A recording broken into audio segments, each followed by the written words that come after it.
Hello everyone, this is Krzentz. I'm right in front of Chicago Body Guys Legends in downtown Chicago. I'm here with a very well-known Chicago blues musician. What is your name, sir? Sam Cockrell. All right, tell us about yourself. When did you start playing music, and when did you start playing the blues? 1972 was when I first started playing music as a child. Now that's a good question because I can't tell you when I actually started playing the blues, but one day I woke up and I was playing the blues and I'm like, wow, what happened? And I think that was due to the fact that, this is the home of the blues, that all the work was around the blues. So somehow my mind said, learn blues. So I was on the road with a lot of great artists, learned my craft, and decided, you know what, I'm going to record an album myself.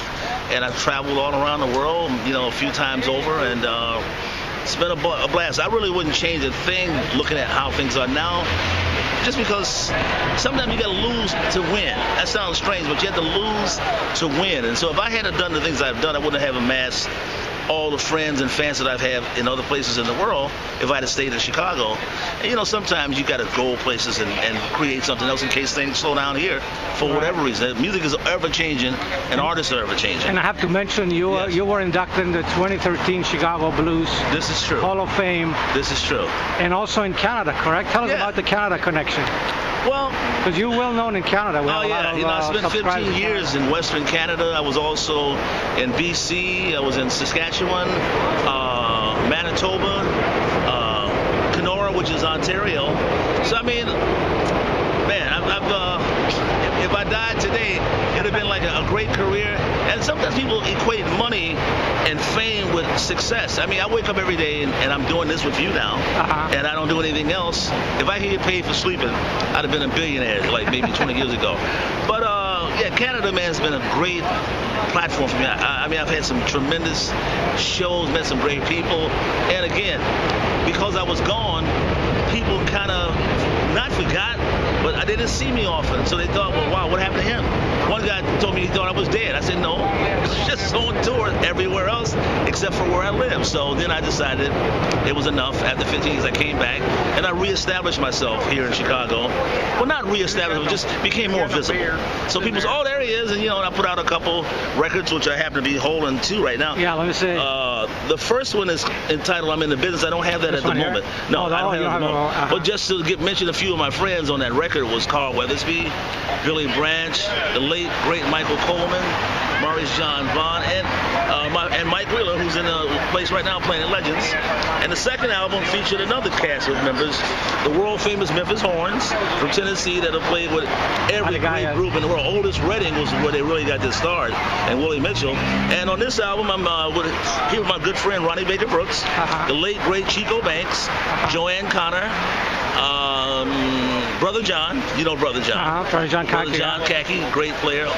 He's on my first album as well. So he plays keyboard and guitar. And guitar, yeah. So and sings too. And he sings. John's a great guy. Yeah. And I use him on projects when I need him, and I may need him again. Who knows? Well, I want to let everybody know that we did film your concert at Navy Pier a couple of weeks ago. Yes, and it looked fantastic. And we're gonna put the link right below this video so people can see it. It was really, really good. Well, thank you. Good concert. Now, where were you born and raised?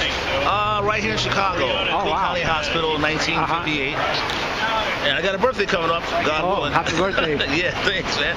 So, I was here, born in Chicago, and again, I went to high school, graduated from Kenwood. It's an academy now.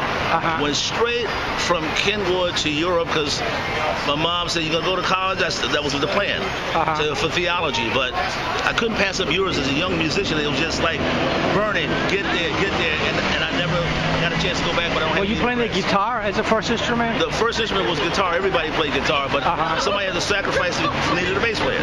And I thank God that I did because I love that instrument, and it's a part of who I am, But that doesn't mean that's all I do. I play guitar and piano. I songwrite. So, all of that's necessary when you're creating music if you don't have someone as a partner to share those ideas. I enjoy that song you play at Navy Pier. I am from Chicago. Yeah, that's on this album. It's on this album, yeah. That is a really, really good song. So thanks. If you know Chicago, then you understand the verbiage. Now, where people can find your music? Can they find it online, or like if they're from any other country? Absolutely. Watching this? Amazon, iTunes, Bandcamp, Reverb Nation. There are some foreign sites that I'm not quite familiar with. I looked up and said, wow, how this get here? But I think that's through CD Baby and some of their affiliates. So if they punch my name in, they'll probably find me on all kind of sites. But the main ones are Amazon, iTunes, Bandcamp, and Reverb Nation. Now tell me the connection, since we're standing in front of legends, what is your connection with Buddy Guy? When did you meet him? How did that start? Well, at the old location, I was a regular there. I ran the jam. I was not far from here, right? Not far from, a little further south. And, I know they moved here in the 80s, right? Yeah, and so it's the same thing. At that time, that's when I had departed and went and started my little trek in Canada, right? But like the guys inside there, I know all those guys, and they said, wow, it's glad to have you back. 'Cause I don't get out that much. Right. So when I do get out, it's like, okay, wow, he still sounds this and that's always great that people feel that way about you.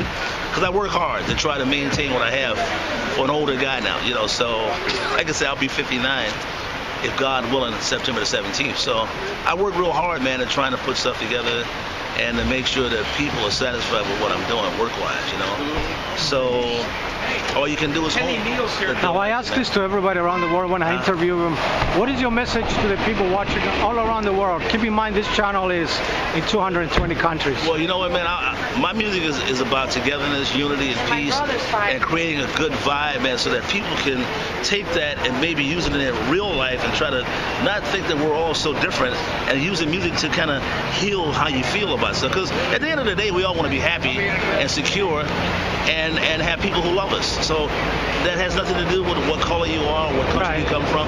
It's just a humane thing to want to do. And music is the greatest thing that does that.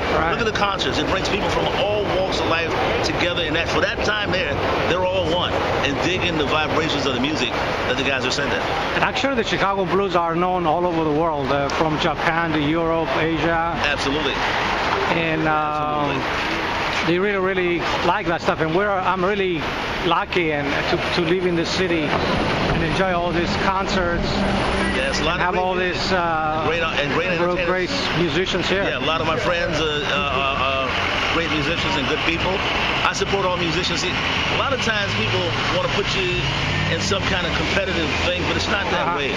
Not for me. I mean, I'm happy for all the guys that are doing great because it's a cycle. And right now, this is going on. You hope it continues, but maybe in a month, there'll be another guy who will raise from the ashes and come up to the next level and just enjoy his life. How much money you make is irrelevant. How you use it is what's most important. Right. Because you're not always going to make that money, but when you have it, hopefully you'll do something to motivate and inspire somebody and then create something where you can further your message with music, whether it's teaching or doing an interview like we're doing now, so that people become more aware of certain people that I've seen his face, I've heard his name, but I haven't actually seen it. And there are reasons for that. Chicago's very political, and I don't do cliques and stuff like that, and I'm gonna leave it at that because all the musicians know what I'm talking about. We have a few places that we can play at. Here's one of them. Kingston Mines. This is open 7 days a week. Yeah, it's a beautiful It never stops. And the Kingston Mines, and what are the other ones? Give me the names again. Blues on Halsted. You have the House of Blues. And then you have some places on the south side. Roses. South side and the west side. A little bit more obscured, but everyone likes to come here because they get a chance to see Buddy Guy. And it's a fashionable thing to be at Legends. He's 81 years old and he's still kicking. Absolutely, yeah. Incredible, if he still performs, live, still and on the road too. Absolutely, so you can only hope to get to that level. But for me, I'm not driven by money. Otherwise, I think most of us would have quit. It's because I love coming out on stage. Because you like your craft. I love coming out on stage, feeling the love that you get when you give them what they want. So that's, to me, that's the greatest gift right there, that I can continue to play music and see where it takes me. All right. Yeah. Thank you for this amazing interview. Thank you for having me. And like I said, we're going to put a link underneath this video where people can actually see the concert, see you perform with your band. Absolutely. At Navy Pier. That was sponsored, by the way, by Buddy Guy Legends. Yes. And people can find me on Google. Just go Google/Sam Cockrell, COCKRELL. And on Facebook as well. Facebook as well. I'm gonna put those links as well underneath the the video. Yeah, that'll be awesome. That'll be awesome. All right, thank you very much. Thank I you. appreciate your time, and I really enjoy your music. Thank you, man. Peace out, everyone. There you go. Peace out, everyone. Thank you very much.